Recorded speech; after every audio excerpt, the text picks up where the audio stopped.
has seen.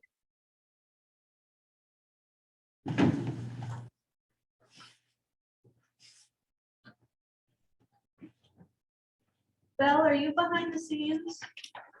I sure am. You see me as a panel, as a participant? I do, and I see Cheryl as well. Thank you.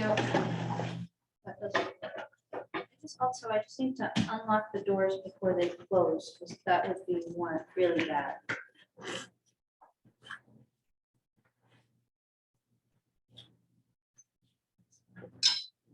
We're set to go, Tom. Okay. So welcome everyone to our May 5th, 2022 budget workshop. Roll call shows that all members are present, with Cheryl Robertson joining us via Zoom. Everyone else is here in the chamber. Purpose tonight is to give a high-level budget overview, review of budget materials provided, a summary of significant changes in service level and financials, projected municipal revenue, and then to see if there's additional information that folks need. In subsequent workshops, we will be taking up each department and going into those in detail. That's not what we're doing tonight. We're looking at a higher level budget overview. So with that introduction, I will turn it over to Sophie. All right, I'm gonna try to launch a slideshow. Well, I'm still not a panelist. When I invite you, you have to accept it. Oh, well, I didn't see you. There we go. I'm going to,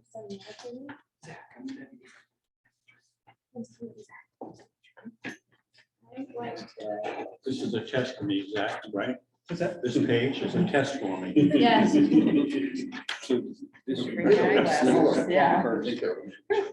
No, thank you. So, Tom, I have 11 by 17 paper, No, so it's fine. I can make it bigger if you want. I'm fine.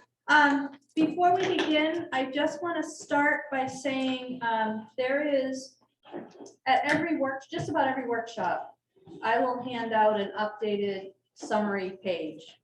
At the bottom of it is the date that it gets printed out to help you keep track of it. As we get into it and we have we start making differences, I'll also, on the back of that summary, do a list of the revisions. Okay.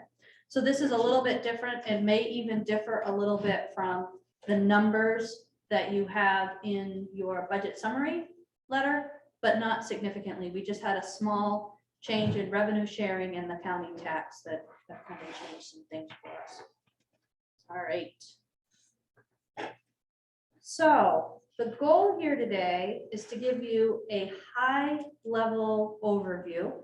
I have Zach with me. Zach Turner is the Deputy Finance Manager and has been very instrumental in helping to get the budget together and me organized through this process. So he is stepping in, and little by little, we are trying to transition a lot of this responsibility on to Zach. So he's doing a great job. Good, welcome, Zach. Thank you. So the first thing I would want to bring to everybody's attention is when we talk about the budget ultimately sets the tax rate. That tax rate is not just the municipal budget.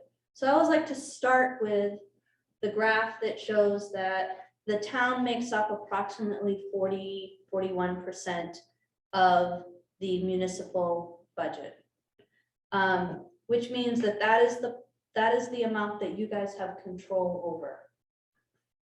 And the county and the school have their own public budgeting processes that they go through.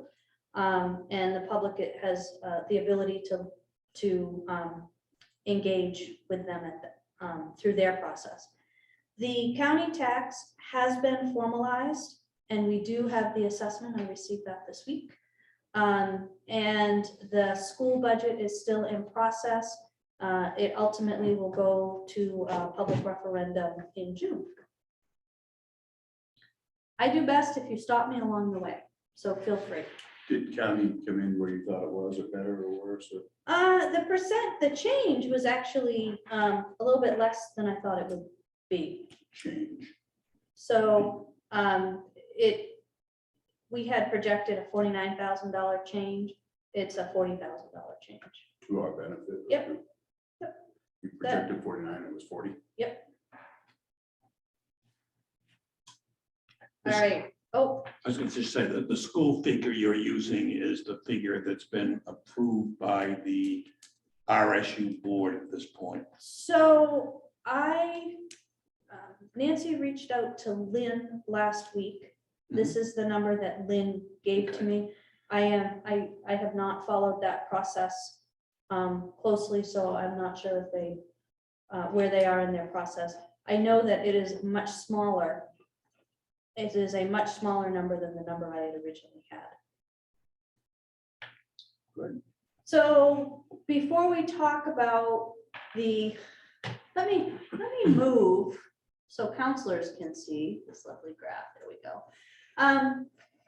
Before we talk about the budget, I just want to illustrate for you one of the biggest challenges in putting this budget together this year. And that is, if you look, we were floating along at, this is the cost of living, so in indicator of inflation. So we were floating along that 2%-ish, and then we even dipped way down, and now we are up. I was actually at the Maine Public Employees Retirement Advisory Board yesterday, and the latest number that they had was 8% that they were using. So one of the things that has been an overarching challenge as we've tried to put this budget together is normally we're able to get quotes. Normally, we're quite sure that if we pull quotes in May, they'll still honor them in July. We are not getting any of that. We had been on an effort to make sure that we were starting to turn our the vehicles that would make sense into hybrid or electric. We can't even get quotes for those. So we are really trying to do the best we can, but this is an environment that we are not used to.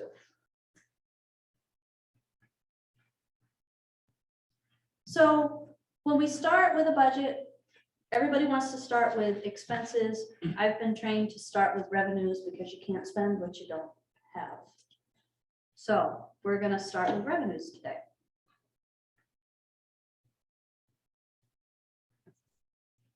So when we look at the revenues for the town, we're actually up quite a bit. And what you see there is that our intergovernmental line is what's driving that. So non-property taxes are primarily excise tax, but there's some boat excise, vehicle excise, boat excise that are all part of that. The intergovernmental means just that. It's the money that we get for this from the state. The majority of that is Maine revenue sharing. We also get road subsidy, general assistance reimbursements, Betty reimbursements, homestead reimbursements. Licensing and permit, those are the things that people come into the town clerk's office to get or over in code to get. So truly licensing and permits. Charges for services, that runs the gamut. But what makes up the bulk of that, $325,000 of that are ambulance revenues. We do not book the billed ambulance. We book what we believe we're actually going to bring in cash during the 12-month period. What is unfortunate is our number of runs continue to climb. Our revenue does not climb. It is not a equal correlation. We end up writing off a lot. Not because people won't pay, but rather because insurance has agreements. And so we get about a third of what we bill. Everything we run for Medicare, they will only pay a third, and we are not allowed to try to get any more from that. So we even though we are seeing a significant increase in our runs again, which we would expect coming out of the pandemic, we really dipped, and we see that coming back up. We are still projecting about 325,000, so it's actually less than what we projected last year. Other is just runs the gamut of what could be in there. And if you look at there is a sheet that details what is there for revenue. The largest pieces of other are payment in lieu of taxes from the Housing Foundation in Freeman Forest. It's a combination of many things.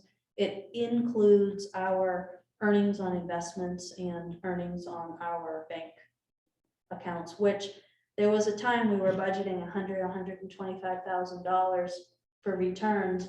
When you're making a 0.45, it really drops that significantly. So that is a much smaller number than we're used to seeing in the past.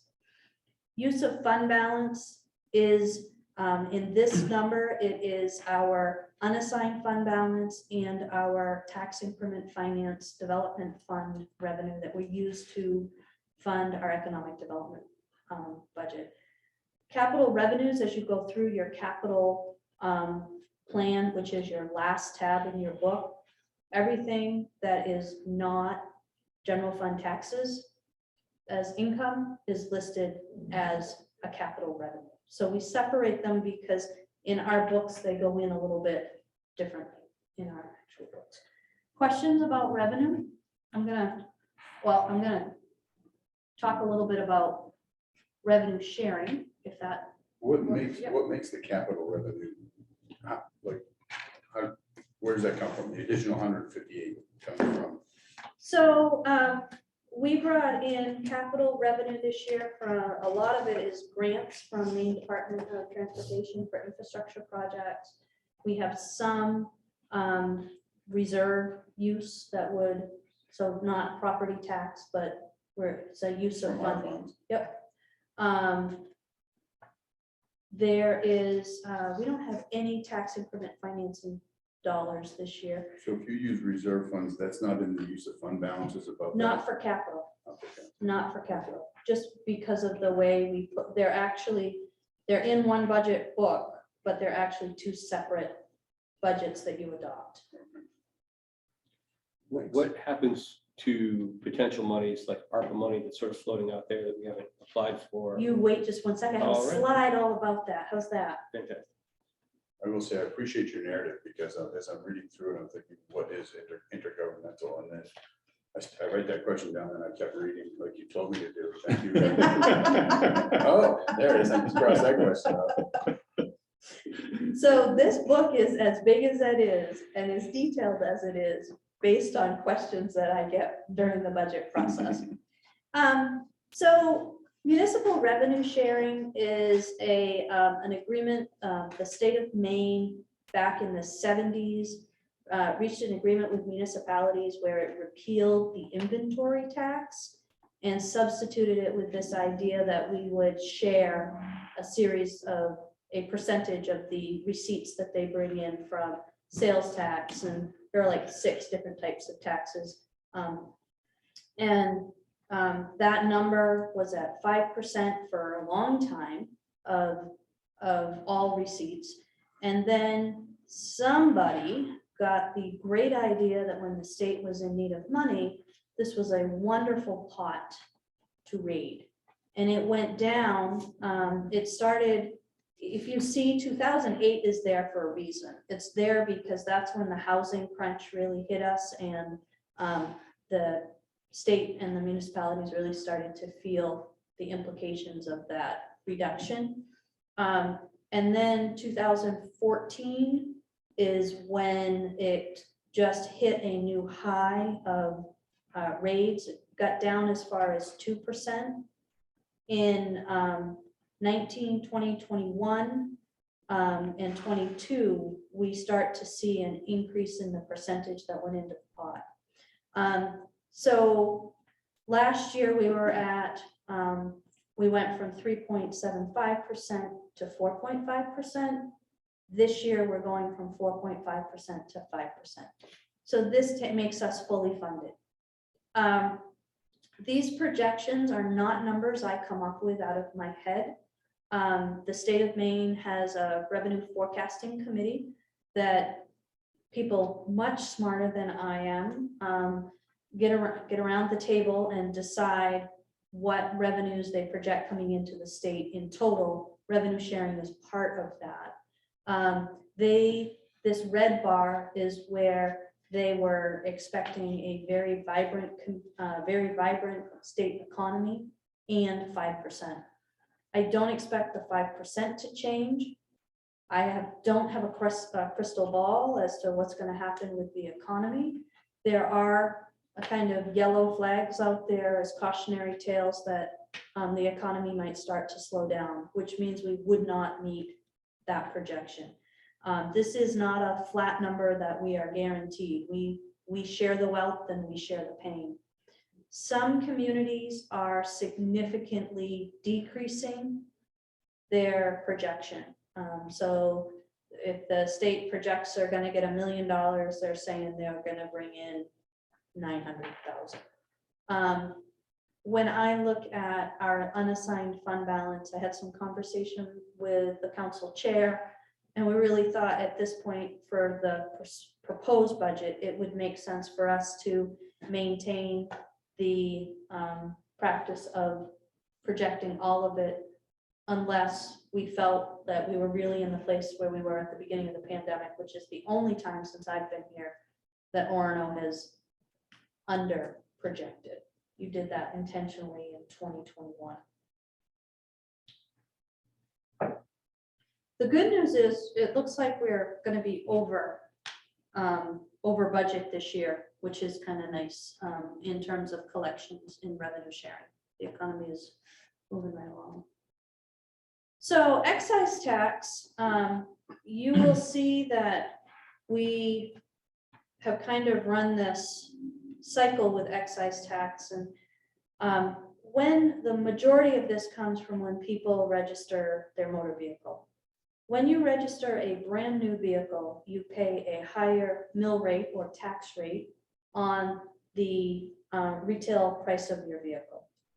The next time you come in to register it, the rate goes down all the way until you get to the bottom. So you start out paying $300 or $400. That same car is probably going to be in the $90 range when you get to the bottom tax rate. I explain all of this because the supply chain issues with motor vehicles are causing two things to happen.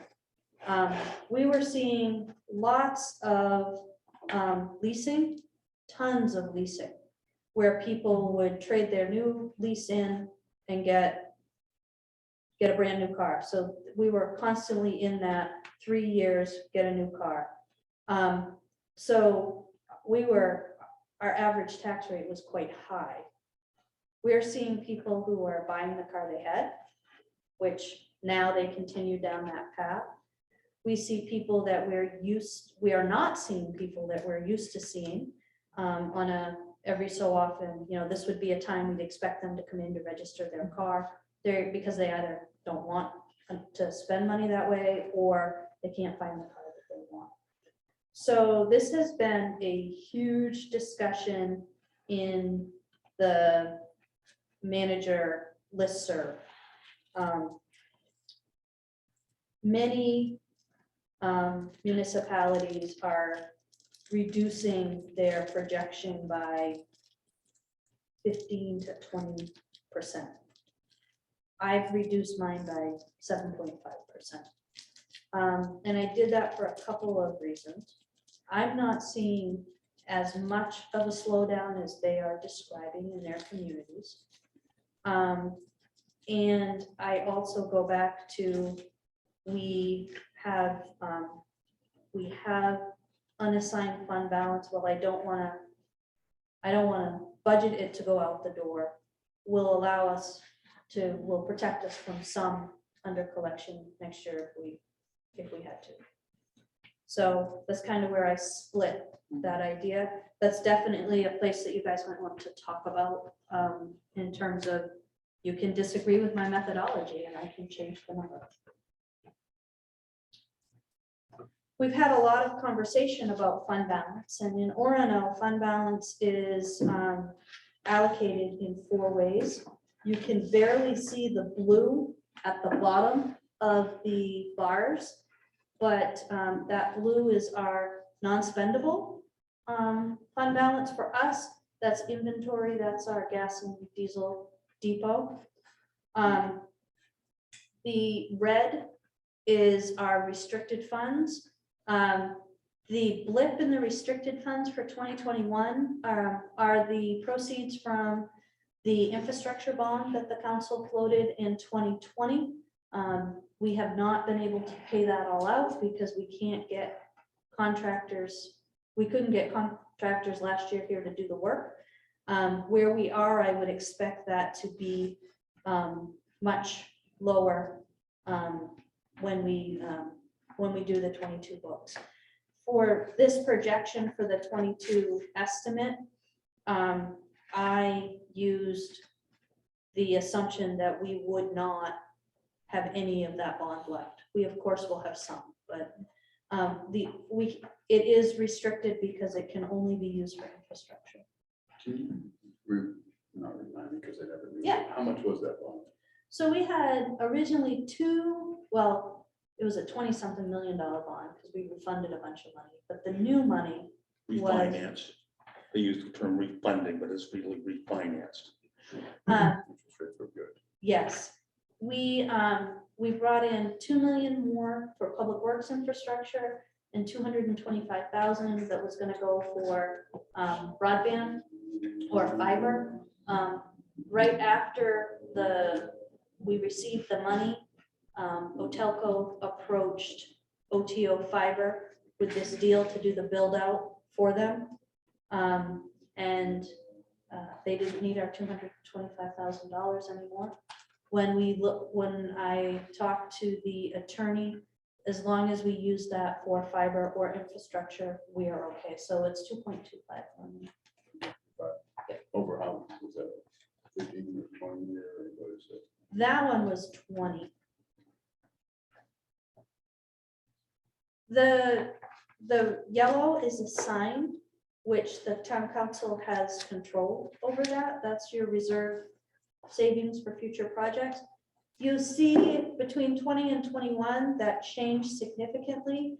That is because you had assigned the balance of the economic development bond that the building, so long before I came to Orono entered into an economic development project with 3 Godfrey Drive, which is the old Nexus building, the new Sergeant building.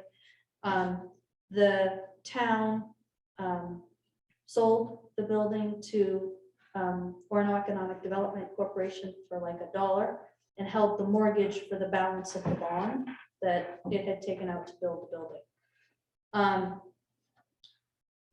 Every year that bond got paid, mostly through the rent that OEDC derived from renting the building. And then in 2015 or 16, the building actually sold. And when it sold, the town got all the money that was owed in the bond. However, the structure of that bond, it was not callable. So we had to hold the funds and pay it out on the amortization schedule. We couldn't just say we're done. That's why there was so much assigned money. The last payment was a little over $1 million in FY21. And the green is our unassigned fund balance. In your letter, I provided the numbers for the balance. I also provided a chart that council asks for every year that talks about our fund balance policy compared to our current dollars and what would be available. The one or two lines that are in your summary that I would want to bring to your attention is you have your policy that tells you one thing, but we also know from our conversations with the rating agencies when we were floating the 2020, issuing the 2020 bonds, that they did not want to see us continue to whittle away at fund balance, that would affect our rating moving forward. So we want to kind of keep that in mind. When we look at the FY22 estimate, I am looking at that very conservatively. That's based on if we end up using everything that we said we were going to use to balance the budget, and if the overage in the fire department was not mitigated with savings in other places, under expenditures or over collections. I don't believe it's going to be that low, but I would rather show you low and have it come in higher than the other way around. Can I continue? Sophie, on that page in the memo that you sent, where you charted the 11% and then the 15%. Yep. On the 15%, you said FY20 audit fund balance. I think you meant to say I did. 21. I actually meant to say 21 there and 22 of the expense budget less the tip at the bottom. Yep. So it should mimic. I will fix that. Can you make a note of that? Yeah, fix it. And we'll repost it so the world has the right information. But yes, you are correct. I wish I could remember where I was looking. Oh, yeah, right here. So you just said that they advised not to deplete this, but am I reading this wrong, that we have depleted it? It's gone 668755. So when they were, yeah, when we were talking, it was in the 6.6, and the projection that they saw there was actually for it to go lower. The 871 was a complete, that was because we under budgeted revenue sharing, so that brought us back up. And then the 2022 again is very, very conservative. That's as if you spent out the budget, and we know we have overruns in the fire department, so I took that out, and that we didn't have collection come in where we wanted them to. So Meaning that is likely gonna be close to 6 or 6. I think that would be closer to 6. Yep. So Sophie, the unassigned number for 2022 reflects That reflects if we broke even on everything else in the budget except for the fire department overrun and went in the hole for that. Because the use of fund balance has already been taken out. That was part of the assigned. Yep. So that's what that reflects. It does not reflect the projection to fund the coming year's budget. I projected that in the assigned fund balance. Okay. So that- So that went from 22 to 15. Yeah. Because of put that there. We're taking off. Now, the other thing that I remind everybody is I am not a CPA. I do not deal with the unfunded liability of main PERS and how that hits the books. We do not maintain, I do a single calculation at year end for the unfunded liability of vacation accruals and depreciation expenses and that kind of stuff. So this is a cash basis. When you get your audit report, it will not be a cash basis. Does the state, does the state have a limit? I think you explained what we can use, I think, in your, I was reading is there an amount that we're allowed to have for designated or undesignated fund balances? There isn't? No, Is there a standard practice or what's typical or? so it all depends on how you use it. Some, like the auditor would say, having 15% of your expenditure budget in unassigned fund balance is a good practice. It all depends on what your community's risk tolerance is, and also where you feel like your risk is in terms of that perception of overtaxing. If we were sitting here with $20 million in fund balance with a 25 mil rate, people, I'm assuming, would say you are overtaxing us. It is a delicate balance, and when we talk to our rating agencies, which are different than our auditor, they really wanted to see us not only stay in that 6.5 range, but they seemed more worried about taking every, like we were on this path of reduction that they were not comfortable with.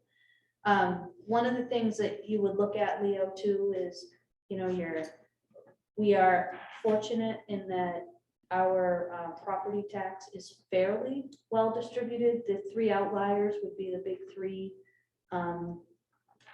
residential housing complexes. But even there, we're still pretty evenly distributed. So we don't have some of the worries that other big, one big taxpayer towns would have. We keep a Mill, yeah, something to that yep. effect. Yep, we keep an eye on our collections rate, because that's where you could get into trouble very quickly, because you, on a cash basis, because you book all of your tax revenue when you assess it, and then it's a receivable that you pay down over time. Towns can get into trouble if they don't watch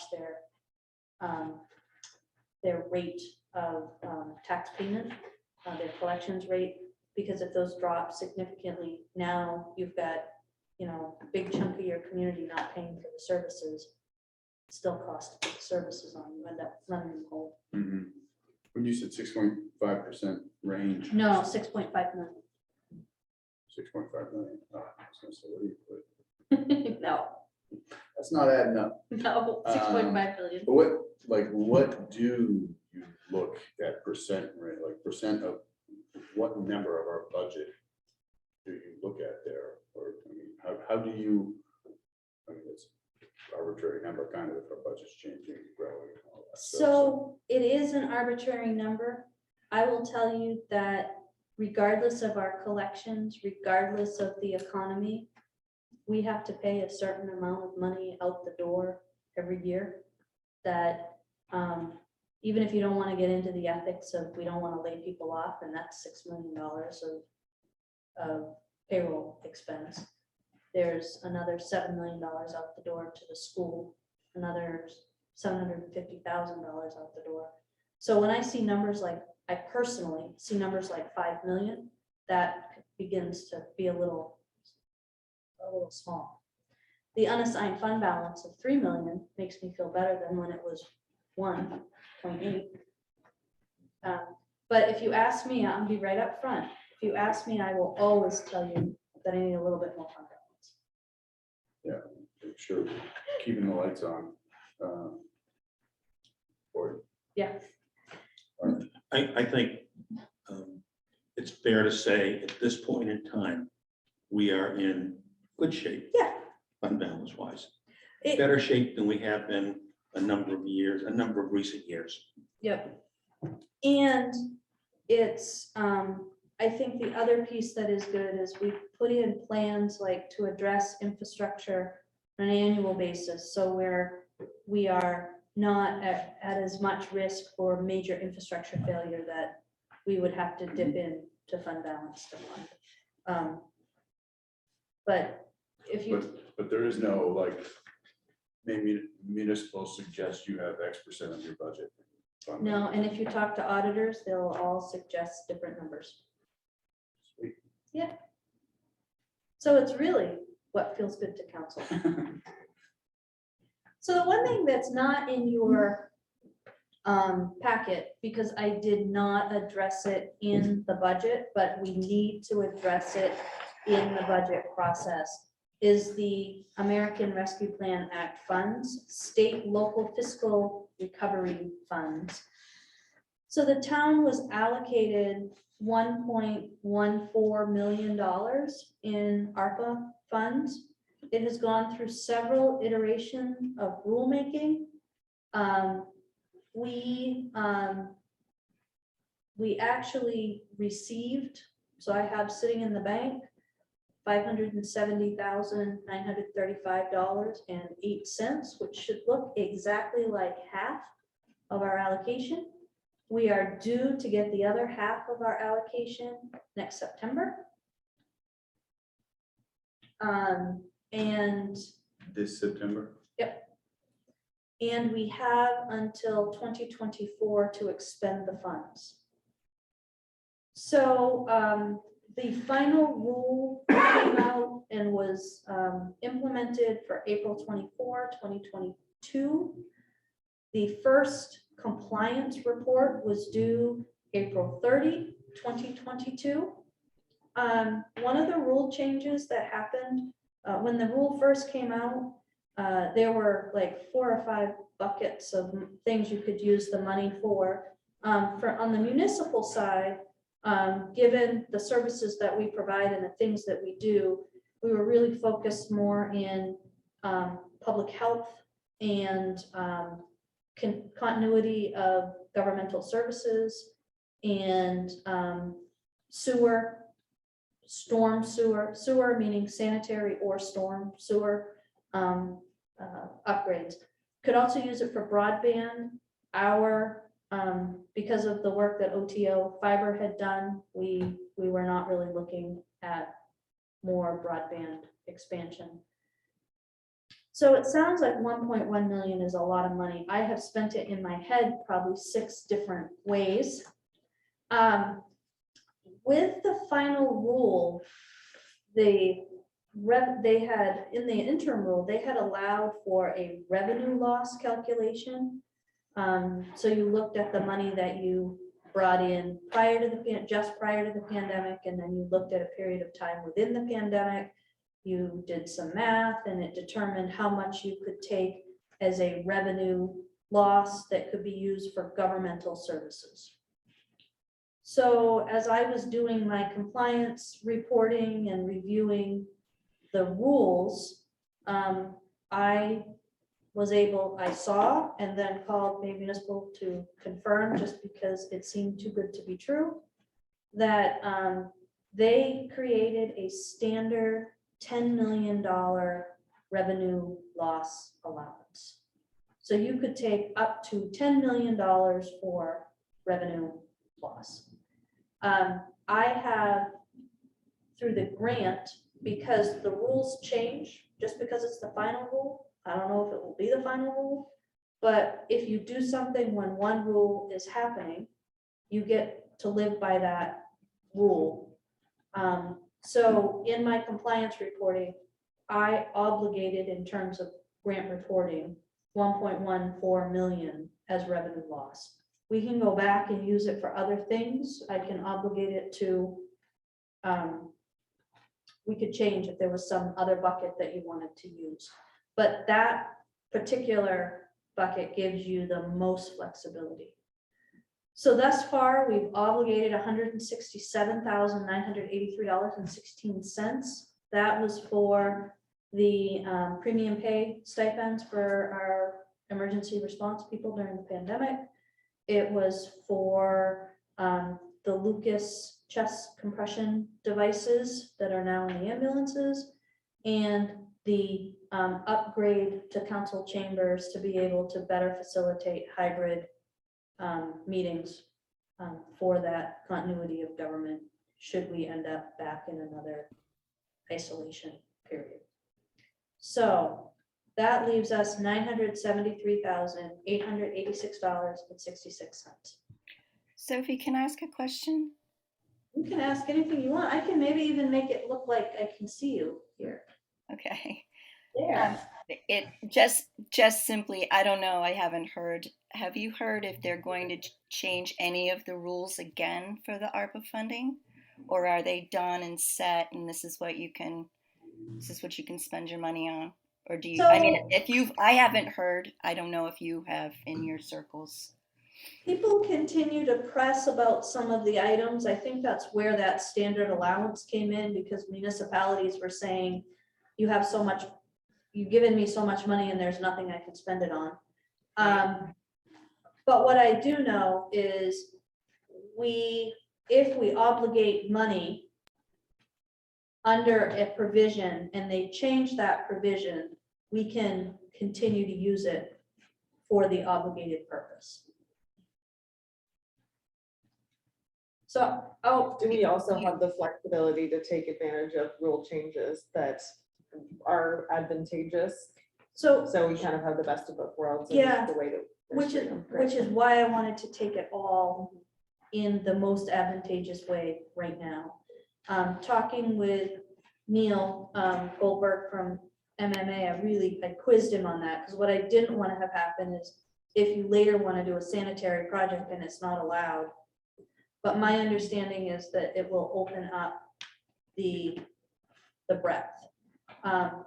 When I look at one of the things I have suggested to Tom is, when you think about using these ARPA funds, to think about one-time expenses, as opposed to building programs that as soon as these are expended, we now have a cost to absorb, or a program that will require resources that we don't have.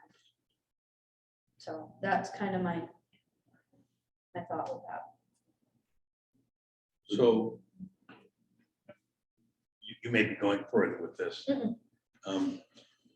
There is nothing currently in the budget that reflects being funded by ARPA funds.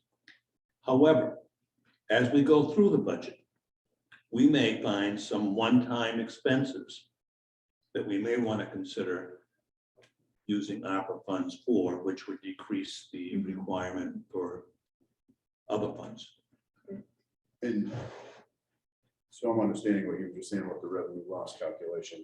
And what I heard, or what I thought, how I understood it, said it, would be that it's in there, and we kind of have ultimate flexibility with this at this point. Am I maybe misinterpreting that, or? So we have a lot of flexibility. I now, this all went down late last week.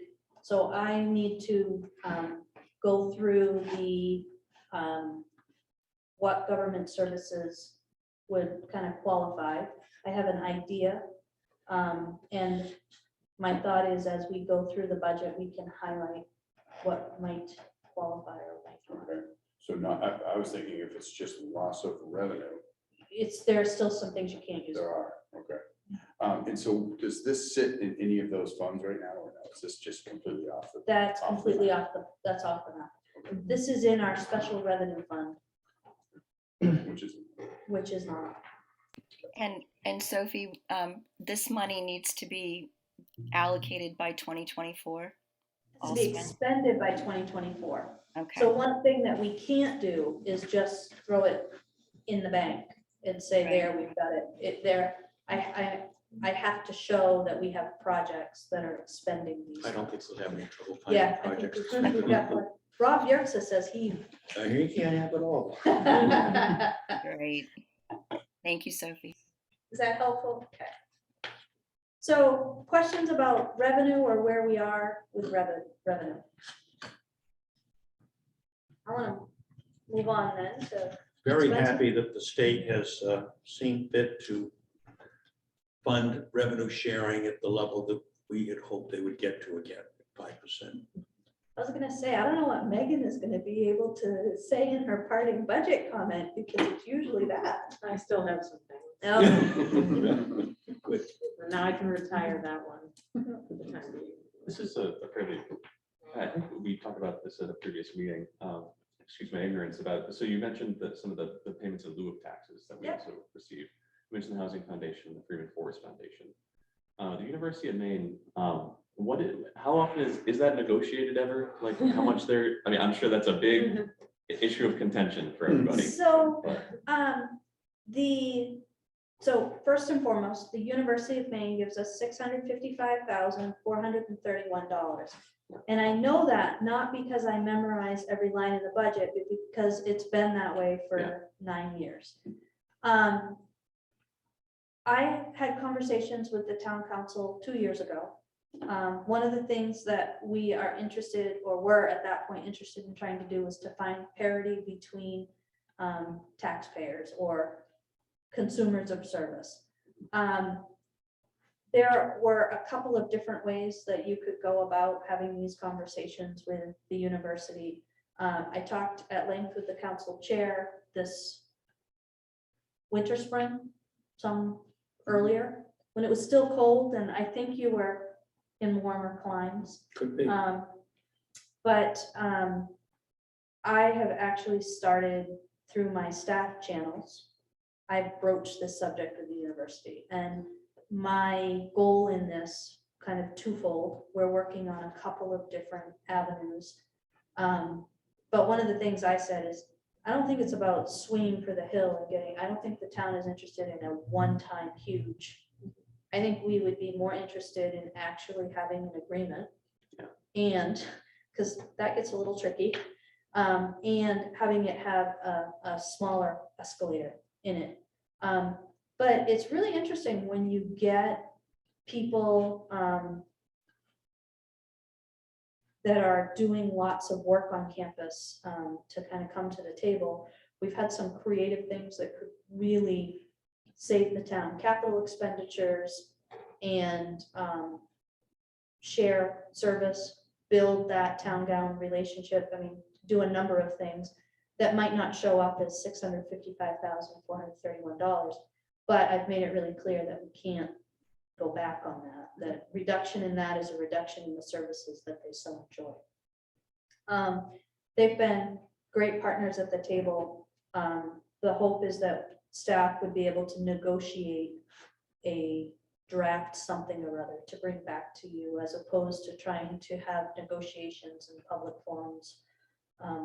The last thing in the world I would want to have happen is the University of Maine to get a message that the town doesn't appreciate what they do give, and doesn't see them as a very strong partner, because they have continued that contribution to the municipality when times were very, very lean, and they are integral to the town's ability to provide the services that we provide. So try and like that, navigating steep hill, but we're further along than I thought we would be. And the other point that probably ought to be said is, and I suspect everybody knows that, Orono is the only community in which the university system makes any contribution to. So they have facilities, as you well know, all over the state, and nobody else gets any kind of a contribution from them. There have been times when the chancellor's office has raised issue about that and thought that it didn't make sense to contribute to Orono, but they don't contribute to anybody else. Now, we certainly have a much bigger impact from the university than any of the other communities do. So it's a very challenging road to go down. And I appreciate the work that you've done, at least in broaching the topic with them. As our pilots in general, Yeah. challenging Yeah. roads to negotiate when it's not necessarily mandated that money will be received, but rather an The- arrangement, an arrangement that continues. The housing authority for many years voluntarily paid taxes. was one of the larger taxpayers from when I look at the records. And the federal agency that they deal with said, hey, wait a minute, you're raising the rent on subsidized housing to pay taxes when you don't have to pay taxes. And we don't want you to pay any more taxes. And they voluntarily agreed to a much smaller pilot, but they were a much bigger taxpayer at one point. I appreciate that info on both of those. Yeah. Thank you. So when we look at our expenses, I think sometimes it's easier to kind of see it graphically as a whole, because you've got it all broken down by money in your book. But if you look, I did cost centers. We're trying more and more to look at, public works and not all the little pieces that make up public works and public safety. The public safety budget does include the $233,000 fire protection fee that is a requirement, PUC requirement that we pay the Orono BZ Water District. Just that's that would technically be an assessment, but we never carry it separate. Is that effectively for having hydrants or something? Is that- Yep. Yep. Guaranteeing a certain amount of water under a certain pressure. It costs them more money. So if you look, you will see that Public Works and Public Safety make up about half of the total municipal budget. This is just on the municipal side.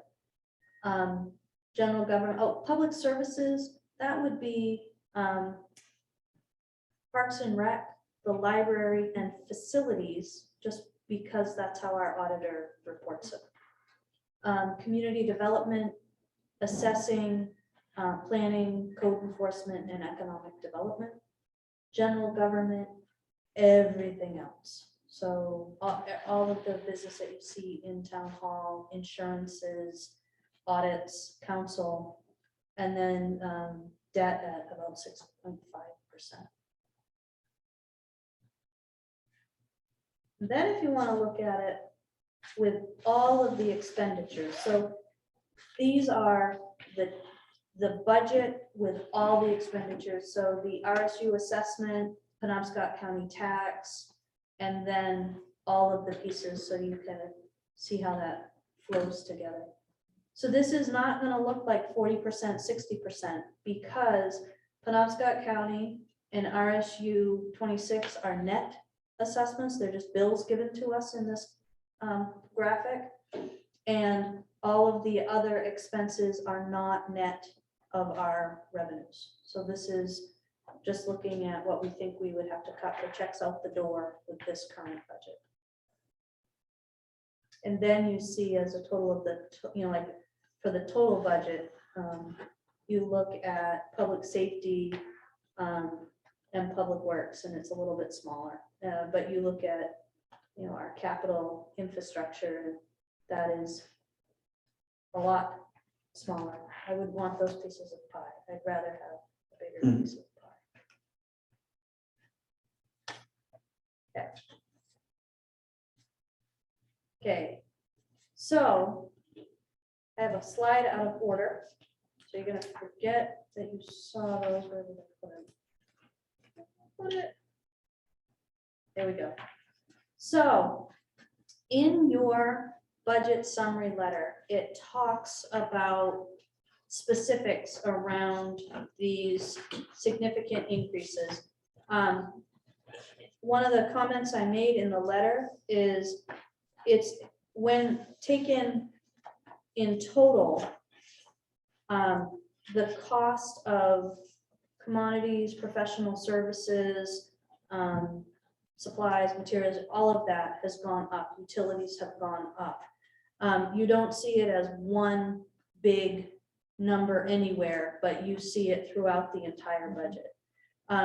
The one that I pulled out of that was gas and diesel, just because it's very, Rob is coming back to me saying, I don't know if I budgeted enough, given the fact that well, Zach went to the post office and it was 3 something a gallon, 3.99. Yep, $3.99. It was $4.19 when I walked back. So, So inflation in action, I suppose. so personnel costs, which we're gonna talk about in just a minute.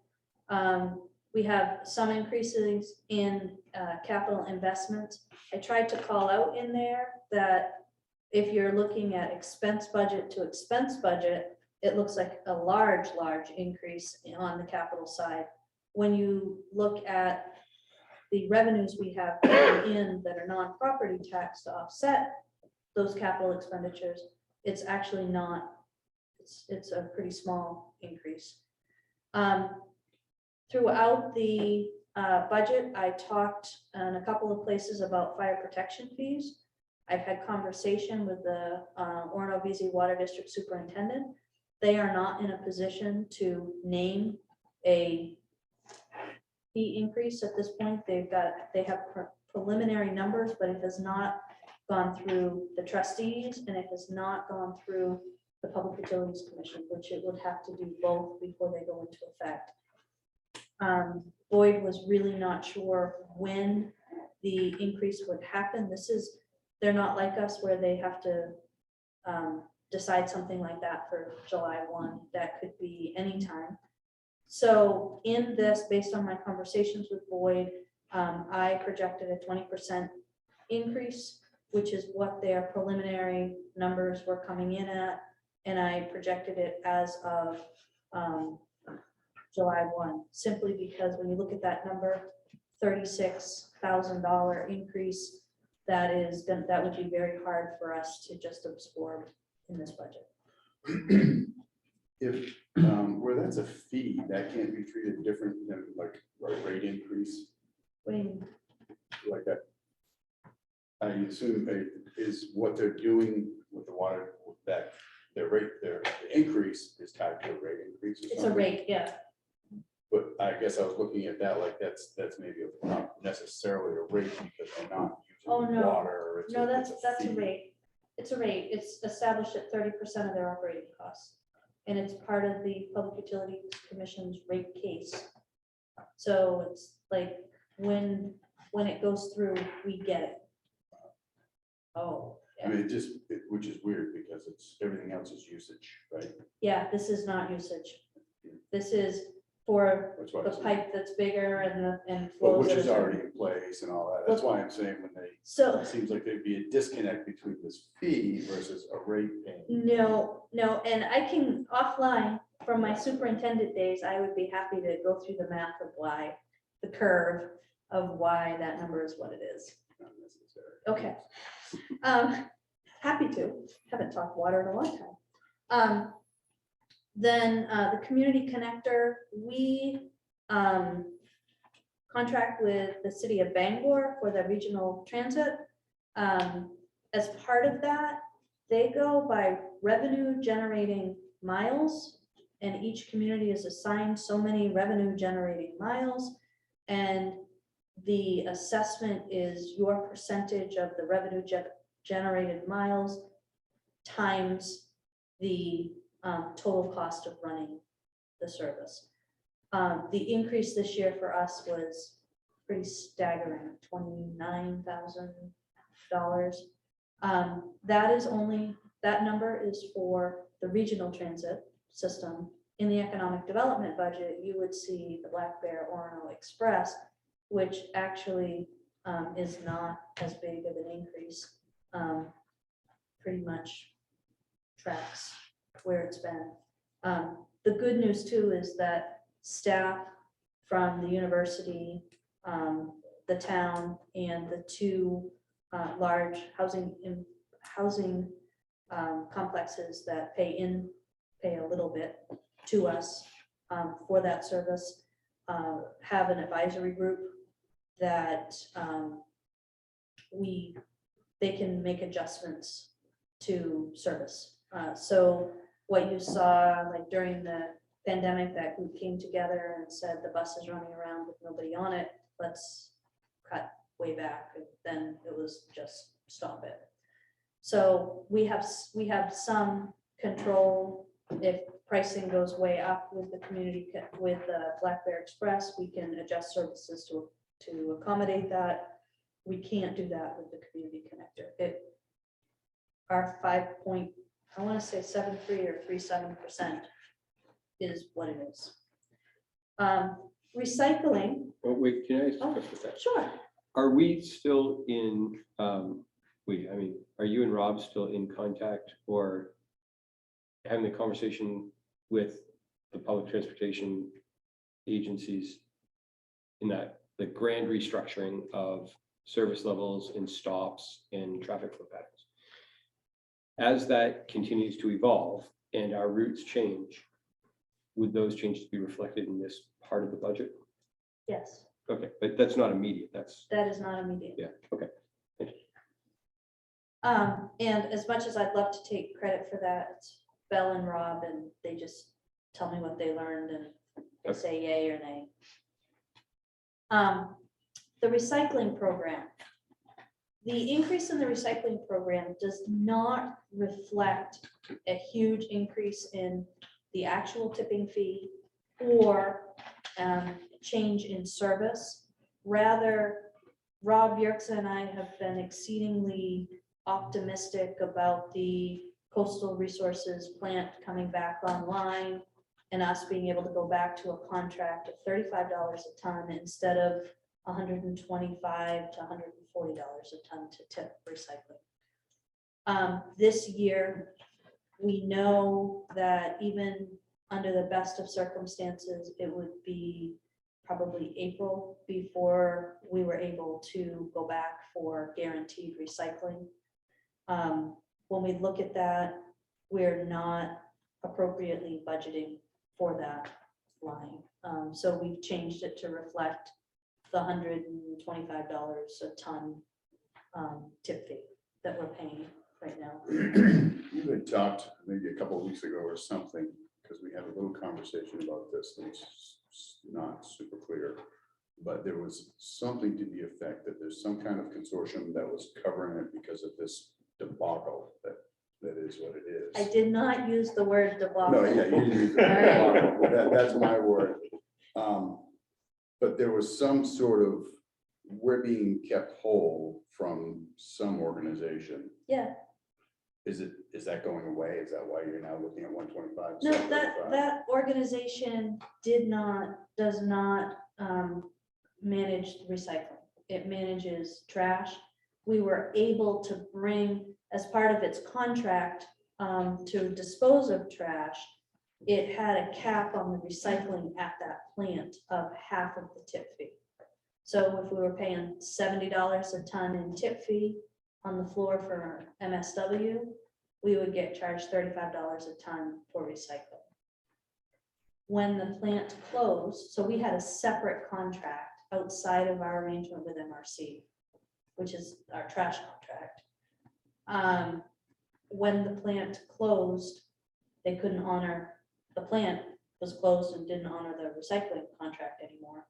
And we went to Casella and picked up the Casella Zero Sort program At the direction of the council. at the direction of the council, paying the higher month-to-month tip fee. Rob is gonna go back and talk with Casella about, is there any way that we could stabilize a tip fee if we got off the month-to-month and agreed to do it for a year. We also are looking at other arrangements with Casella. We're in the last year of our collections contracts for both MSW and recycling. Now is the time to try to renew it if we can. There's a different level of service that is out there. Rob's all over it, but for this year, we know what the cost will be. That's what's in the budget. And then we're hoping that when the bids open in late May on the coastal facility, that somebody will buy it and get it up and running again. Some communities chose not to continue recycling and to just send everything to the landfill. And the council at that point said, that's not what we want to do in Orono. you want to continue the recycling, even if it's going to be a higher cost. What does the university do for recycling? Do they have a similar contract? same with thing. Casella? Or- Yep. And is that all the same sort of stream? Are they merged with and like, do we handle their recycling or? We do not. Okay. We do not. They're on their own for recycling. We did make an arrangement when we signed our recycling contract. We made the arrangement that the university is quasi-municipal subdivision of the state of Maine. Therefore, they should be able to get our deal. They were very clear they wouldn't do it for commercial recycling. So MRC, so Coastal did let us bring it in that way. The university collects its own MSW, tips it under our name wherever we happen to be tipping it. Right now, we're tipping it at PERC. The commercial accounts it's a convol, I will use the word, it is a debacle. And we're still working through, so we have a flow control ordinance that's not being followed right now. But we also have been told that PERC isn't sure they can fit it all in yet. Right now, it's going all in under a different account. And I have elected not to pursue that because I would think the people in Orono would prefer it to continue to be burned as opposed to landfill, even if it's not going through the right channels to get there. But it's only going through every 2 weeks, right? At PERC. And so my question, Sophie, is does the 20,000 also include the hauler? Or is that in a different line to haul? The 20,000 is the increase, which is associated with the tip fee. Right. The hauler is that we're in a contract there. So Okay. that increase was probably like 3%. All right. Thank you. You're welcome. So those are the bigger areas. The biggest area is the personnel costs, and I would divide that into 3 kind of reasons. One is back in the fall, the town council I sat with town council and got approval to hire an environmental services coordinator and take the money to not fill an equipment operator position because we had been trying for 3 or 4 months and, well, more than that, 6 or 7 months and not had any luck. So when we did that, I was very explicit that Rob needed that equipment operator back. This budget reflects filling the vacant equipment operator. So the environmental services in the budget looks like a new position. All in full personnel cost for that position is about $83,000. We also are in bargaining right now for the police and fire units. We are in line with the authority that council has given with that. I have given you an aggregate number of where I think that's going to be. One contract is scheduled to be ratified by council Monday night. The other contract, we are still in negotiations.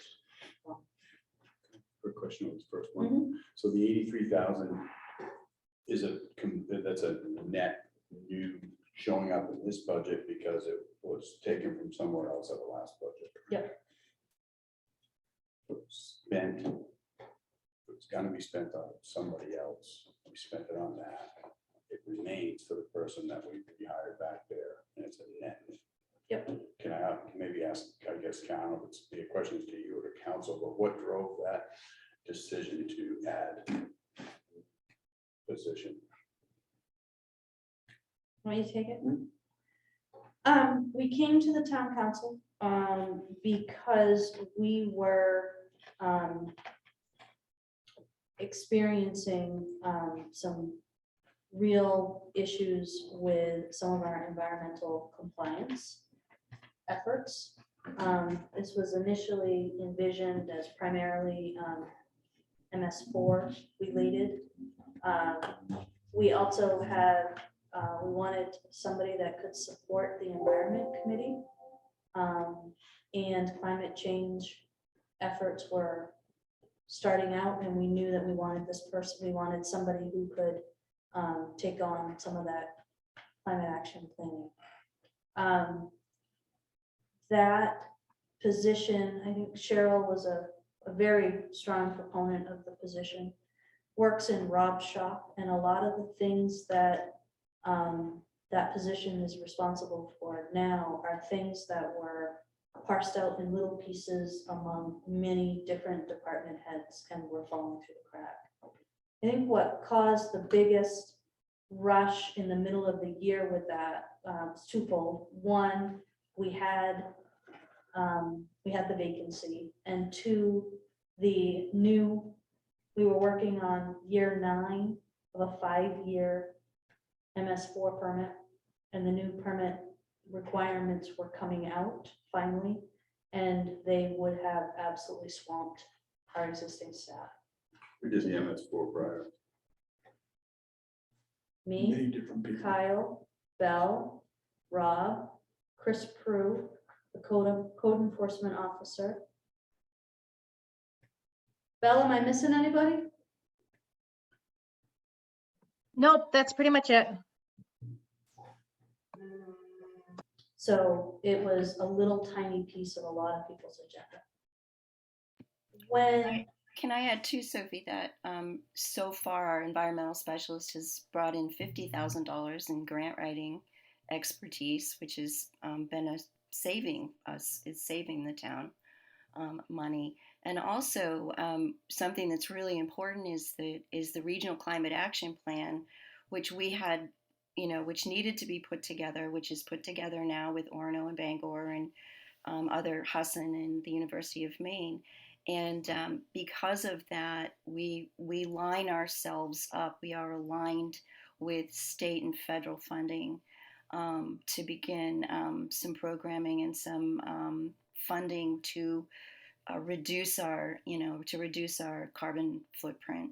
So we are progressively aligned, and I think that hiring Megan, I think more municipalities need to really look at that as a fundamental position in their staff, because that's where we're headed. That's our 21st century kind of reality right now.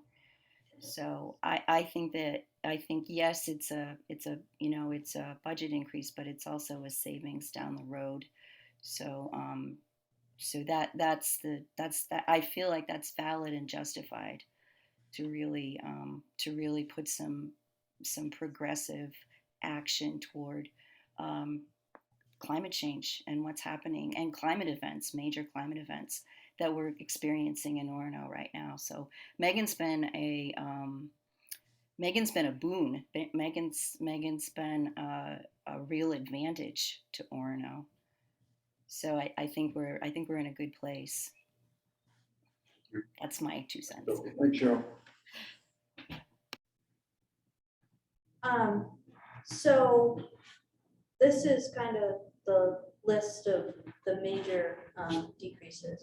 I want to take just a couple of minutes to gently walk through some of the things that might help support some of the support, and also answer some questions that I've gotten from town councilors about the personnel costs. That is the lion's share. So please just keep in mind, I cannot talk about any of the personnel costs related to public safety at this point, because we are under the seal of an executive session negotiations. So the first question, I'm gonna take this out of order, or wait, I gotta go back. There we go. So,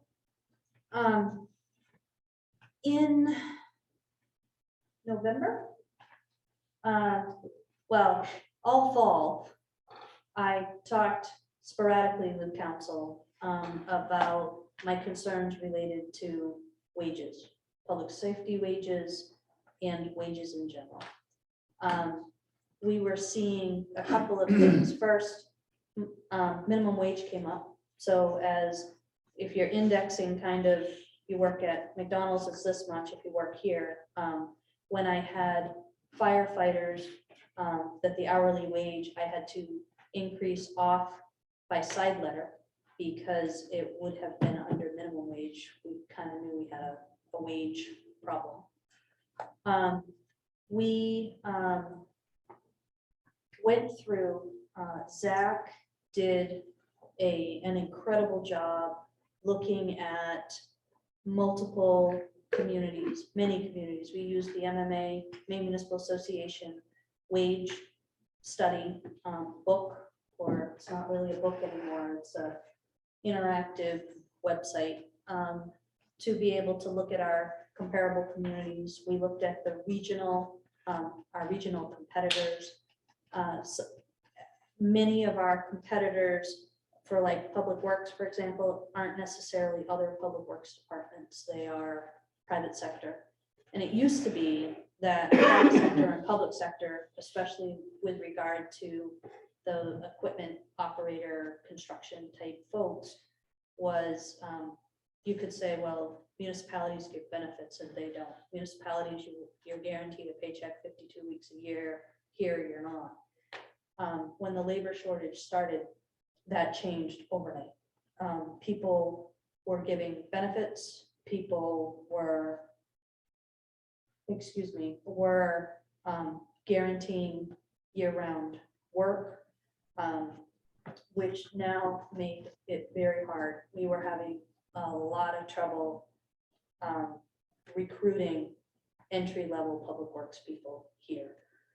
So mid-year, we agreed to an interim step of a 3.2% wage increase with the idea that with council supporting me going back, looking at our wage scales again, because we were developing new scales and wanting to compare where we were at that moment to where we are now. There is no way we can chase the inflationary rate. We can't do that. But when I have a really good entry-level shared operator position and had nobody want to interview for it, and it was at $17.50 to $18.50 an hour, couldn't get an interview for it. So those are, that concerns me. The other thing that concerns me is we at the towns go through cycles where somebody will stay for a long time or retire, and and oftentimes that will come in waves, and we kind of cycle through groups of new people. We are in a turnover with retirement. If you look, for example, at the fire department, significant turnover. Police department, significant turnover, but there is, I think, in all police departments. We have a pretty stable public works, WPCF staff. When we went to hire an operator, the first time we put it out, we got 2 applications, and it wasn't that they didn't have the skills, because quite honestly, we will train municipal skills. We send people to learn how to drive truck. We send people to learn how to operate in the wastewater. The problem is that there were so many jobs, and the average entry-level wage was $24 an hour, and ours was $17. So we were way under market. So Zach scoured the universe and collective bargaining agreements and looked at our competitors. One of the things that became very obvious to us is no two municipalities structure themselves the same way. Like, if I was gonna look at the folks down front who you see when you register your car. In some communities, that's all they do.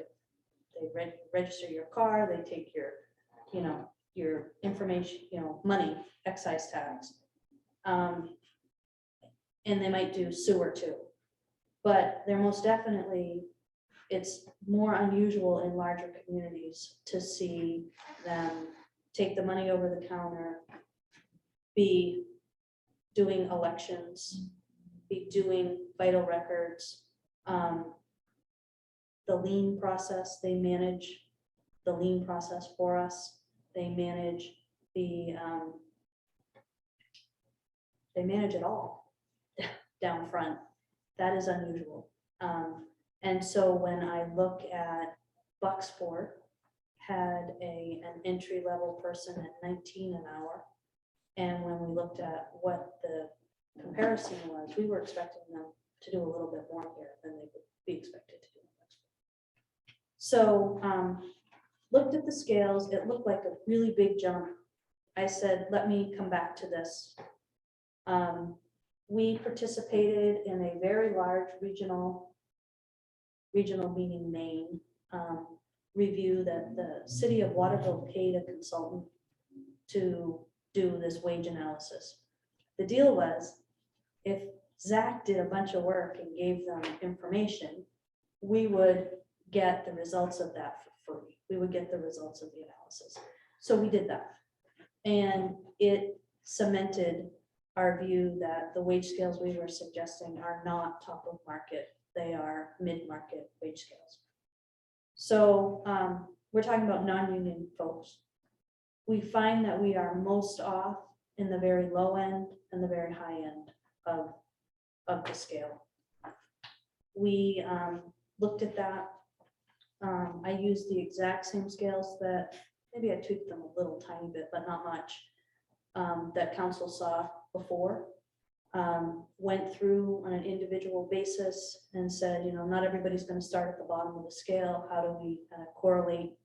I did a couple of things. I compressed it because some of the feedback that we had seen through the wage analysis and also from staff is way too many steps to get to top of scale. And 15-cent a year raise is not really a meaningful raise. So we compressed that a little bit. We really tried to evaluate responsibility and the requirements of the job.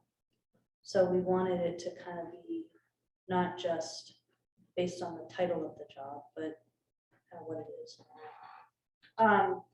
And when we slotted it all in for the non-union staff, the increase to get from where we are today to where we believe people should be, it was $372,000. So I didn't even talk to Tom about that. I just knew that that would be too big of a one-year hit. So we did a bunch of math. Belle's really good at that.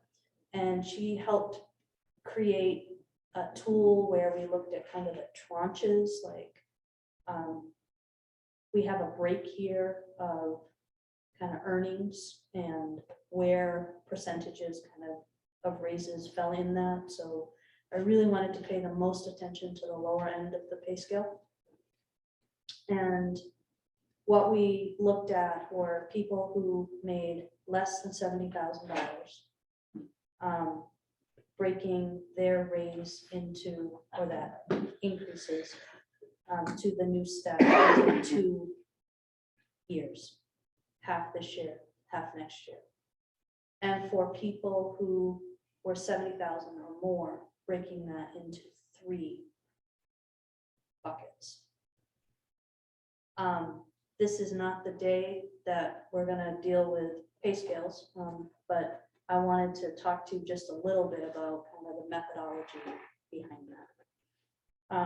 Based on my conversations with Tom, I built it using the same methodology for all of the non-union workforce, from the least paid to the highest paid. When you look over time, you will see our increases. The biggest increases have come in total compensation from the public safety sector. So the blue, general government, red, public safety, yellow, public works, green, is community services. And the biggest piece of the increase in 22, the jump in 22 was based on, most of that was based on adding a new shift in the fire department to get to the 42-hour work week instead of the 56. The next jump this year are my estimates around collective bargaining. So just to add a little bit to that, if I may. We were very impressed as a council with the work that Sophie and Zach did, bringing us the information. And our goal was to be competitive, not to be the highest, but definitely not to be the lowest, to be in a situation where we were competitive with similar types of communities. And that's the direction we gave our town manager, and that's the results of that direction.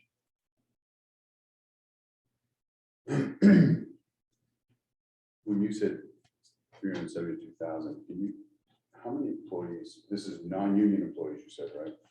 53. So 53 of the 82 and 3 are non-union. So. Yeah. And when you said, I'm sorry, 52. you said you looked first with 2 tranches and doing 2 steps to get there and 3 steps to get there, under 70,000 is salary or salary benefits? That's salary. So just salary? Yep.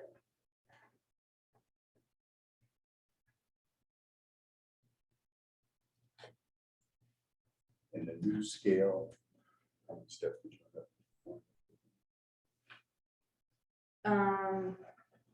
I'm gonna have to look, I wanna say, so it's not just one. What we did is we broke out our general industries. So I've got one for infrastructure, one for administration, and one for highly professional, technical, and salaried. So we're looking at 3 pay scales as opposed to one ginormous one. Average. 5 or 5, I would say. 5 steps total? Yeah. And what happens once they're at the top of the scale?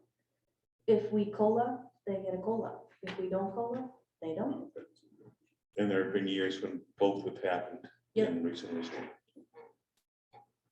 Sophie, are you confident with the adjustments that we made this year, that we stand a better chance of filling positions that we've been unable to fill in the past, like the public works position that we were not able to fill? I think so. You know, the reason, one of the things that I do think is important is if council decides to, so part of council's job would be to evaluate the pay scales and to adopt them. I'm working on a pay scale that you adopted before I got here. So you are going to evaluate that. As part of that evaluation process, I would ask you to accept a plan, whether that plan is the one I just outlined or a different one, so that when we can advertise positions, as an example, if new positions, if that pay scale is going to be you know, like, let's just use that $17 an hour wage, and that's going to go, I'm making numbers up right now, I don't have it in front of me, that's going to go to, let's say, 20. I would want to be able to say, you're going to get, I'll be able to advertise it at $18.50 now and advertise that it will go to 20. So I would want to adopt the plan. I think that's really important. I think we've got people here who like working for the town, who want to work for the town. And that if there was a plan, even though they know they can go make more someplace else, would hang in there for us to get that plan. glad that you made that point, Sophie, because I think that I would like us all to remember as we have these continued discussions in this budget season about compensation. I think as a council, my experience of the last 4 years or 5 years is that we tend to talk about any wage rates in terms of attracting people to work here. And I don't think we spend enough time thinking about the people who already work here. And I understand that it's easy to sort of assume once you have someone working for you and they're doing their job, and they're probably doing more than their job, if we're being honest, that, you know, we can just sort of file them away in the back of our mind. But I really want us to be thinking not just about, well, are we competitive to attract new people to fill positions, but are we doing a service to the dedicated staff who work for this community? Are they receiving fair compensation for the work that they're being asked to do? You know, I just want to make sure that we're still thinking about the people who already work for us and what their wages are like, and not just about attracting new folks to positions.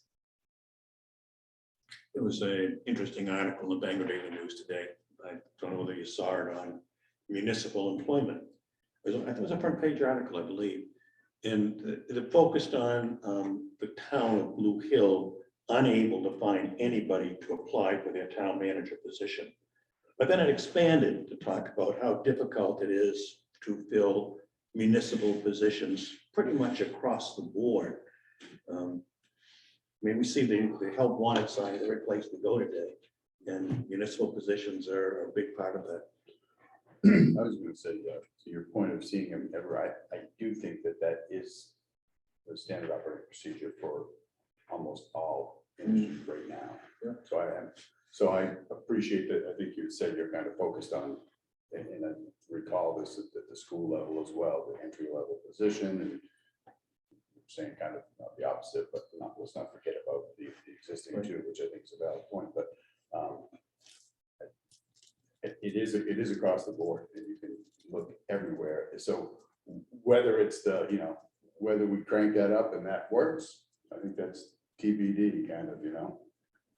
But as Sophie's mentioning, I think that that thinking about a sort of breaking up any kind of wage rate increase is a message to our staff that even if we can't afford it all at once, that it is something that's a priority, and that we are thinking about the folks, keeping the folks that we have here, so that they don't go elsewhere to seek higher wages or different opportunities. And we've seen that happen, certainly. Sure. So my thought here would be, I know that 4 members of council have been through the whole wage analysis piece. They've kind of looked at wage scales. We will pull out wage scales again before you adopt the budget, because that will be an article when you adopt the budget. If people would like the how did you arrive at this 101, feel free to give me a call, and we can sit down with the slides and Zach, because he did a lot of the work, and go through that with His you. graphs were great. Oh, yeah, he did wonderful. So another thing that's driving, especially in the public safety increase, are some adjustments for overtime. So it's not so much in the police department.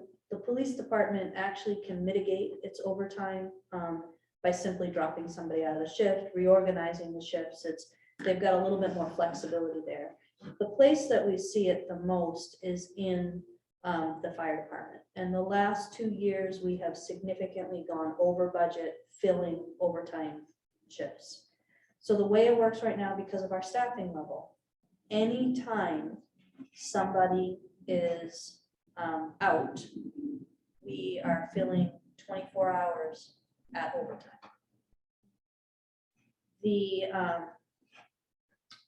In the last year, we have had a workers' comp claim, so we filled all of those. But in Zach's graphs, when we initially talked with council, we actually removed that claim from our shift vacancy rate, and it was still astronomical. I mean, it's a high, high number. And so Counselor Perry, who is really good at making me think about things, you know, he posed the question of absenteeism really seems high in the fire department, and why is that? And I think we have a couple of reasons. When we dig into the numbers, what we see, we talked about turnover. Turnover brings younger people in because in fire departments, you're more apt to hire somebody starting who maybe hasn't had another profession, and you train them. They decide to have babies, and voila, they are entitled to FMLA leave, which if we give the leave, they're entitled to using their sick time for that. That is our policy. We have had, over the last few years, we have had not just this one big comp claim, but little claims, and it is related. We do our accident investigations, we do our personal protective process, we do review of policies and training. But if somebody trips on hose at a fire scene and rips up their knee, I really can't do much with that. We had somebody trip upstairs and damage their thumb. They were out for 10 weeks with their thumb. And even if we can bring them back to light duty so we don't get the hit as heavy on the comp, on our experience rating, I still can't have somebody on shift that can't do the full job. Light duty for fire department is administrative duty. I can't bring them back on shift. So when I look at where we are, that sick, vacation, overtime feels like it is going to be a trend that we are going to hope to level out as opposed to decrease. We think the goal here is let's stop this and level it out. So the budget has increased to reflect higher absentee for both for sick leave, vacation. Can you explain to me how the new shift in the fire department doesn't mitigate that? Well, while there are less absences, because, you know, if somebody has the flu, they're out for one shift and probably not two, because it's 1 on, 3 off, as opposed to 1 on, 2 off. But if somebody is out for 10 weeks, that is still 221, so that's still 5-10 shifts at 24 hours, 240 hours of time that I'm having to backfill. Yeah. In order to address this, we have submitted the SAFER fire grant, so it's staffing for SAFER fire department, something, staffing assistance for, I'm gonna get it wrong, SAFER. It's FEMA, it's a FEMA grant. That we have asked for, essentially, we've asked for 3, trying to think here, 2 or 3 floaters, which should help mitigate that, because then you can rotate people through. If we get it, we did the math, and we believe it would save us money, but it gives us 3 years to pull data and be able to demonstrate that. The other thing it does is, I mean, the last thing somebody wants to do is hire somebody and say, you'll have a job for 3 years. We're going to invest all this money in you, and then you'll get kicked out. But if, for example, at year 2, we said that the savings isn't there, the turnover that we see should allow us to absorb those positions, especially when you start looking at some of the planned, I mean, we're in a phase of planned retirements. So that's kind of the goal. We won't know about that grant until October. Sophie, how much of the of the sick coverage was also impacted by COVID? So if you took this from, you did not include COVID leave, did you? No, this is all budgeted.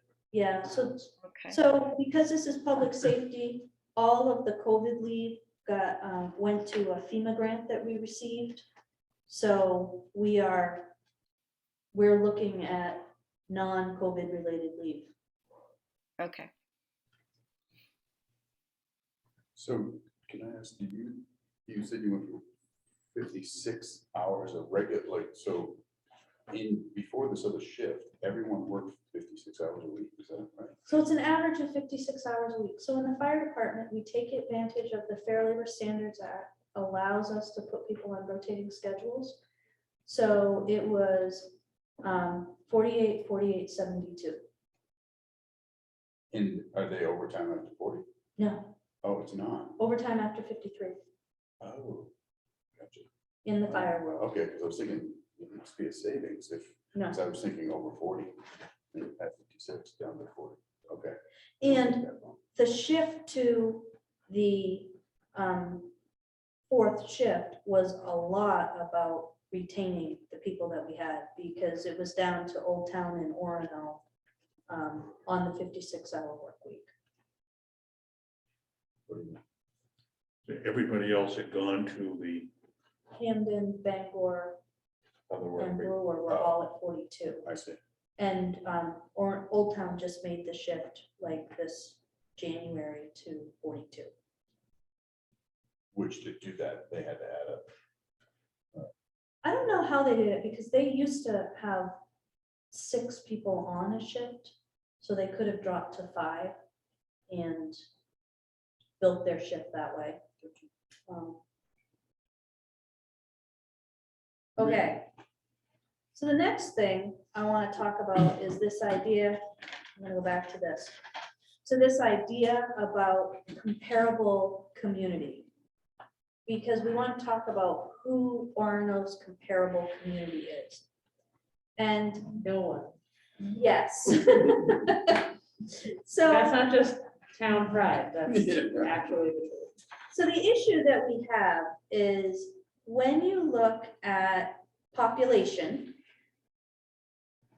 I looked at population, this is state statistics. We fall, I picked kind of 4 above us and 4 below us, right? And I say, okay, on a population basis, here's what our comparables would be. And we want to talk about employee count compared to our comparables. Well, by population, we average 80.5 people on this slide. Right now, I think when we added in our vacancies, Zach and I have agreed to call it 83. Yep. Okay. So when you look at that comparables by population in the number of employees they have, that's what you got. Also, just want to take a moment to note that we're constantly being compared to Bangor, which is not even the same stratosphere no, on this kind of a graph. Population wise though either, but. right. And That's these are that's what I mean, is like. These when- are prescription glasses for the record, that's why You look I'm not very trying to cool. be cool. But what I mean to say is that frequently when folks want to say, Orono should be doing this, Orono should be doing that, Because Bangor because is, Bangor is doing it, but we're not even in the same, I mean, it's an entirely different situation. So now we did.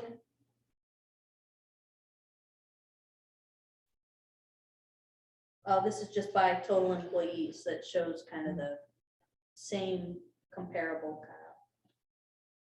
kind of names. range. And I will pull out for you when you compare us. In fact, let me stop my screen share. I'm gonna leave the meeting. I mean, I'll stay, but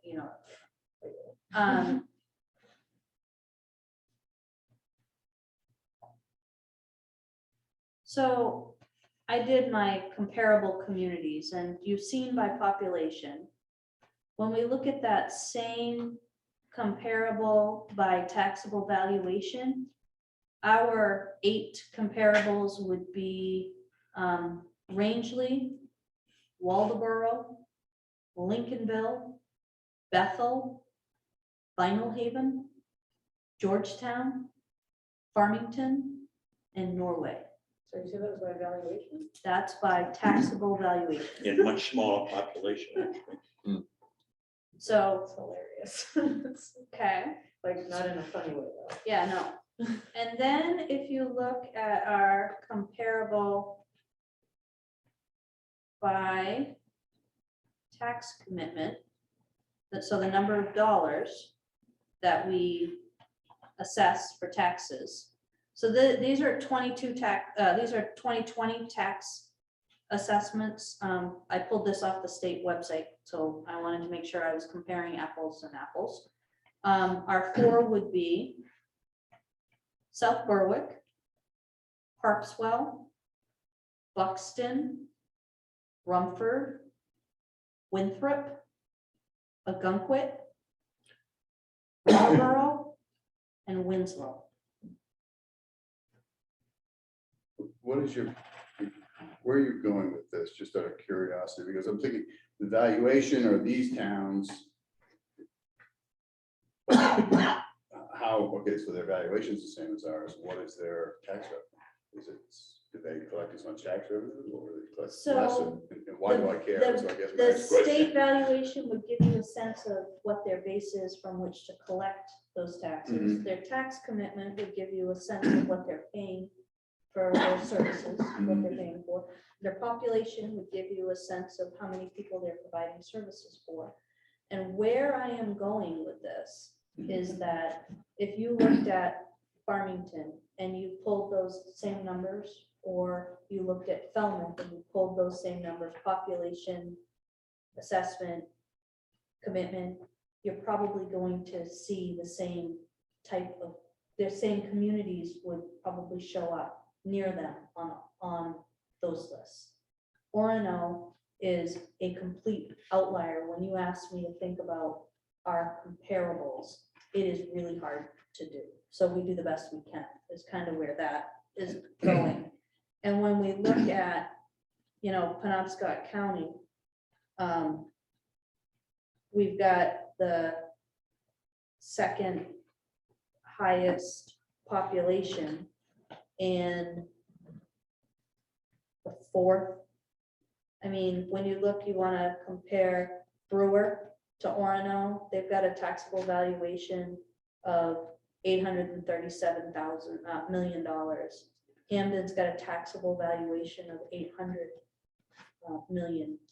So people want us to have comparable tax rates and comparable services. It's really hard to do that. Have you looked at arithmetic population density as a way of maybe kind of threading the needle? Because then you get a sense of land area as distributed or people distributed across land area. So that, I don't know if that's a figure that's readily available, and it might take too long to calculate it if it's not, but.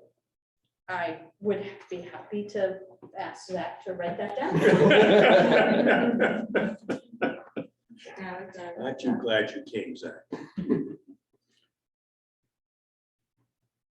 I agree that the comparables are seem to be next to if possible. But I do think we get, and even I disagree, we chatted about this a little bit, but when we say we've got 11,000 population, obviously, we know probably half of that is student. We do service them, most of our services, probably not all of our services, obviously not schools, which is a major component of our community. So we are an enigma and hard to compare. I agree with that. But from community, if you talk, you can't even do it. I'll stop because you really can't. But if you look at like households, we would probably compare to a Glenbrook. No. That number does not actually include students, really. No, that, our 11,183 Yeah. includes people who live in Orono. Okay, So the people who reside in our community are part of that 11,183. But we do provide services for an additional. A lot of people. twice that amount or something is also. So the reason I don't offer that to say we can't compare or we can't want to hit a certain place. But the comparison really is about a council choice of what is the level of service, and we see things that we want. One of the things that was kind of interesting is, I was talking to Tom about this earlier today. Someone who hasn't had a lot of experience with the council process might read my summary and think that I'm saying we need to hire a bunch of people. That is not what I'm saying. What I'm saying is the people that you have right now are stretched. And we have awesome people who are willing to multitask in many ways and cross-train, and we are stretching our limited resource. So when I hear we want to be like, so somebody else has this wonderful service or this wonderful program, I'm not against the wonderful service or the program at all. I want the community to be what the town council wants it to be. What I'm trying to communicate here is to grow what we're doing will require additional resources to do that, unless you decide we're not going to do something else. I don't know if that's, am I making sense? Yeah. Not that I'm asking for, if I wanted more people in the budget, I would have put them there. Sophie, I'm getting mindful of the time. We had talked about trying to limit ourselves to 2 hours tonight. I'm wondering, maybe we need to spend some time on some other items before we wind down. I think I am wound.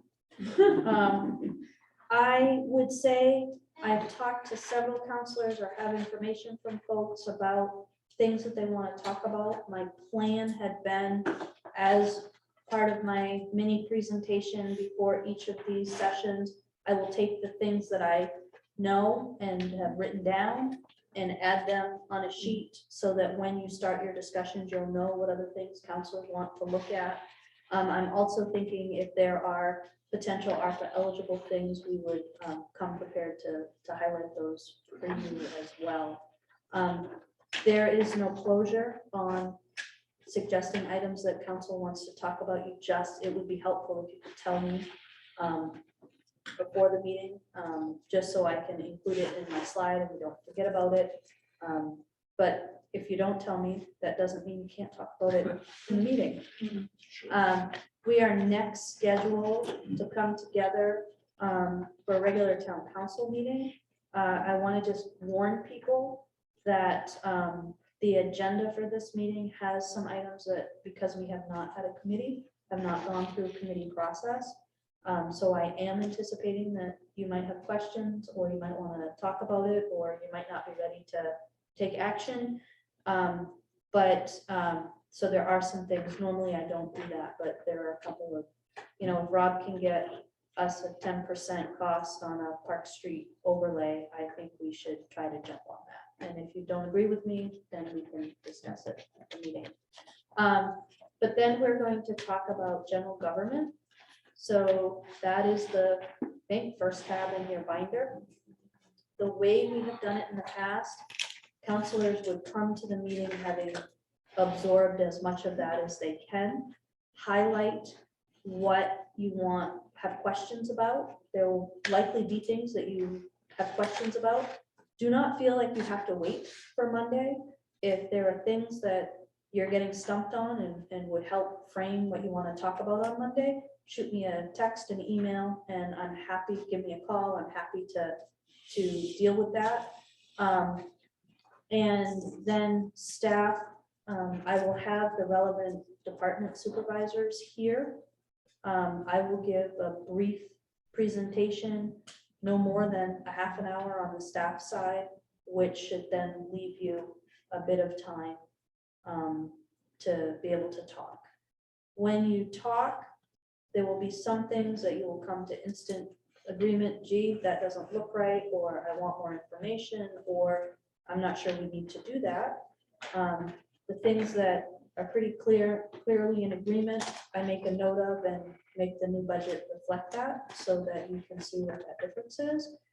If you need more information, then my job is to go out and get you new information. Usually we bring that back to the next meeting.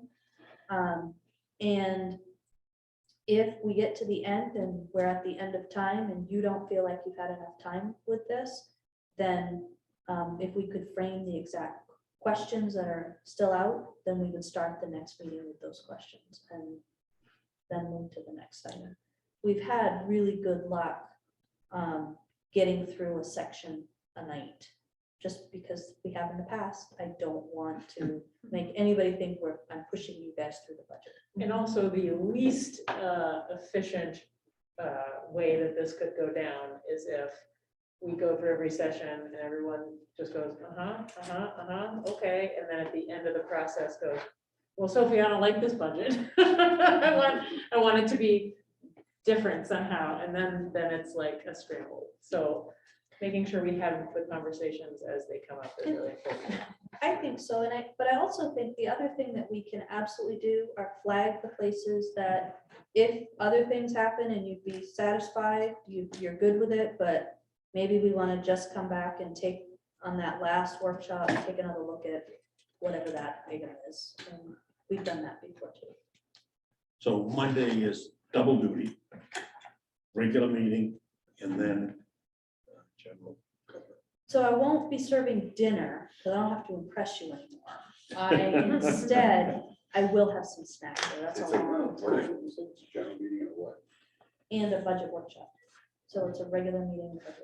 I am Regular going- monthly meeting followed by budget workshop. I am going to try to put a lot of stuff on the consent agenda with explanations. The agenda is not going to get posted till tomorrow, just because I have to work on it. But I will give as much as I can on the consent with explanation. If you have specific questions, concerns, want to pull something off consent, are looking to amend an order, whether it's on consent or not, if you could let me know before the meeting, I can do a memo that will help council walk through that process and not get lost in what do we need to do.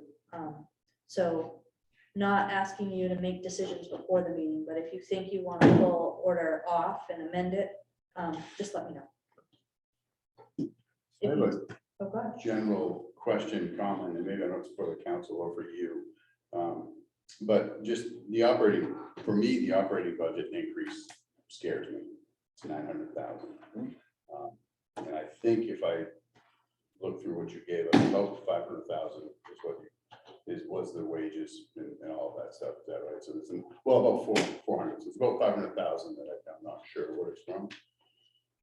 But I'm just curious, I guess, to hear if anyone else is overly concerned. I'm overly concerned with it. Maybe in the past, I think it's been typically a $300,000 increase. For COVID, it was only 27,000. Last year it was 750,000, and this year it's 900, almost $1 million for just operating costs. So I'm curious if council has anyone else's any major concerns with that. I think I share reservation about large budget increases, but I am cautious to say more before digging into the details. So we'll look forward to getting into it, and I'm sure there's a lot of sophisticated thinking that's gone into it, and also it's a huge increase. Yeah. I also, obviously increases can be of concern, but so much of it, I'm going to bet are factors that are beyond our control. So we can be concerned, but also spend the money that we need to spend. But again, like Sonia, I need to go through the whole process. I do think at some point, though, we've got to kind of critically evaluate, like, yes, services are important, and are there services that we could do slightly less well in the name of property taxes, yeah, in the name of this being an affordable place to live. And I look forward to honest conversations about that, I guess. And I think it's important for people just to remember that what this budget reflects is continuing to do what we're currently doing. Yeah. And if people come up with ideas on how you want to change service or ideas on what your target increase would be, those two things give me something to go back to staff with. Yeah. So this is not, and I will tell you, we normally start out with a higher number and work our way down, because I don't think it's my job, not because I don't want to work, but because I am an appointed official. I'm not an elected official. It's not my job to determine the service level. And but ideas, suggestions, I am all ears, and it doesn't even have to be in a budget meeting. I share some of those concerns about the increase of expenditure. And Sonia said it well. We have to look as we go through the process. I'm also hopeful that we'll be able to find some items that would legitimately be funded through our funds. That can come out of the budget.